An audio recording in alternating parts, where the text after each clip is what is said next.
¿Se han fijado alguna vez en estas rayitas que aparecen en los mapas oficiales de Venezuela? ¿Se han preguntado qué significan? Cuando han intentado averiguarlo en internet les ha resultado muy complejo y hasta cierto punto soporífero. No se preocupen, que para eso estamos nosotros. Hoy les hablaremos del conflicto del Esequibo que enfrenta a Venezuela y Guyana desde hace 2 siglos. Uno de esos conflictos geopolíticos que parecen dormidos, pero que en realidad están muy despiertos y no solo nos dicen mucho del pasado colonial de América Latina, sino de su impacto en el presente. Ahí les va.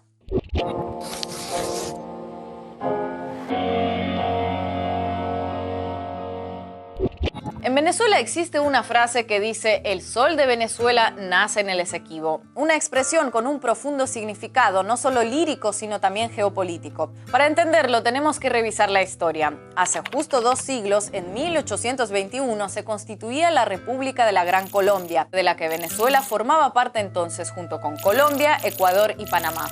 Incluía además un territorio cuya existencia muchos fuera de Venezuela apenas han oído nombrar: la Guayana Esequiba. La Gran Colombia, una nueva y gigantesca república surgida tras sucesivas y cruentas guerras por la independencia, limitaba al este con las Guayanas, territorios que por entonces se disputaban potencias europeas coloniales como Reino Unido y Holanda. Nada más constituirse la nueva república, la diplomacia venezolana informó a los británicos que la línea divisoria entre la Gran Colombia y la colonia británica vecina estaba demarcada por el río Esequibo. Una delimitación nada gratuita porque se correspondía con los territorios españoles de lo que fuera la Capitanía General de Venezuela antes de la independencia venezolana. La diplomacia británica asumió y aceptó esa definición fronteriza sin oponerse, pero ya saben que del dicho al hecho hay un buen trecho. En este caso, un trecho de varios cientos de kilómetros para ser más precisos. Aprovechando la debilidad militar venezolana que aún no se había recuperado de la sangrienta guerra de independencia, colonos británicos traspasaron la frontera acordada entre las partes y ocuparon tierras al oeste del Esequibo.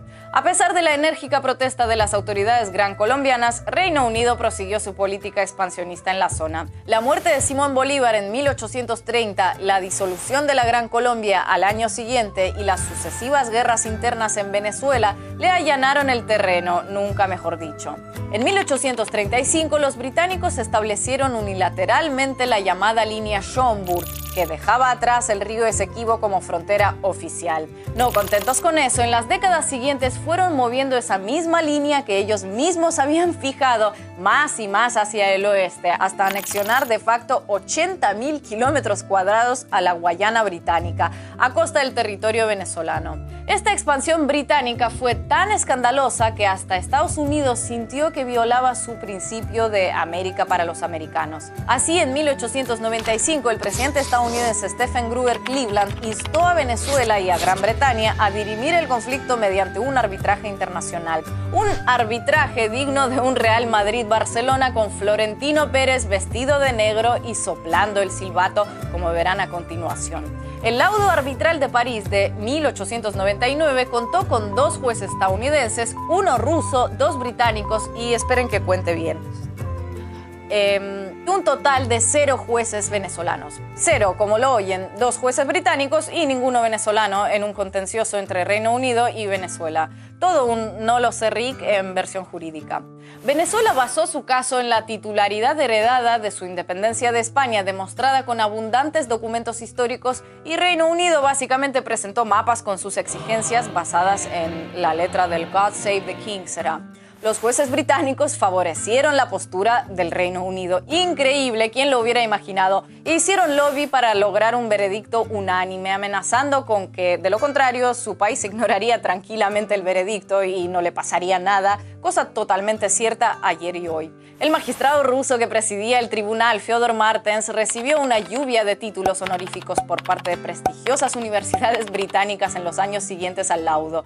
Todo muy disimulado, ya ven. Así, Reino Unido arrebató de facto a Venezuela unos 160.000 kilómetros cuadrados, una extensión casi tan grande como Uruguay. Un territorio que constituye hoy día el territorio en reclamación que aparece rayado en diagonal en los mapas oficiales de Venezuela y que la República Cooperativa de Guyana considera naturalmente suyo.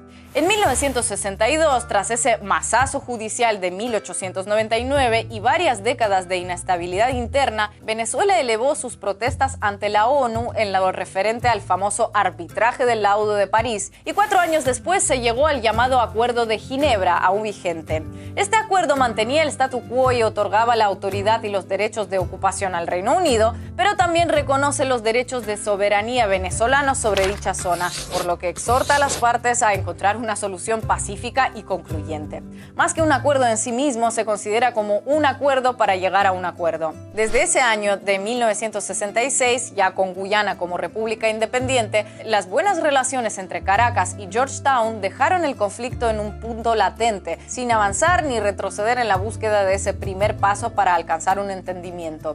Pero los motivos de ambas partes para considerar ese territorio como propio no solo se explican en términos históricos, porque la Guayana Esequiba, a pesar de su escasa población, es el principal motor económico de la economía guyanesa, ya que es inmensamente rica en recursos naturales, bosques prácticamente vírgenes, oro, bauxita y, frente a sus costas, petróleo en abundancia.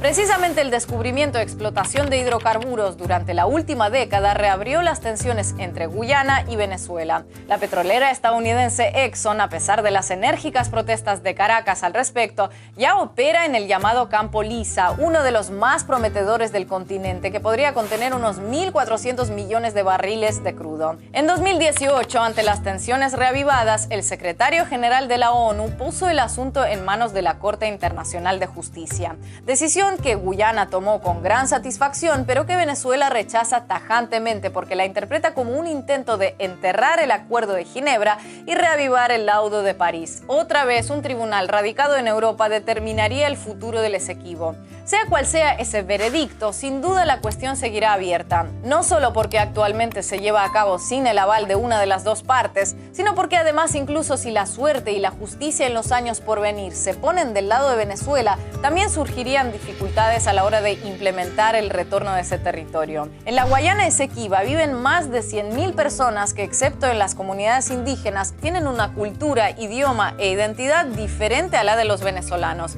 ¿Estarían de acuerdo en el cambio de soberanía? ¿Cómo se integrarían a la nueva situación?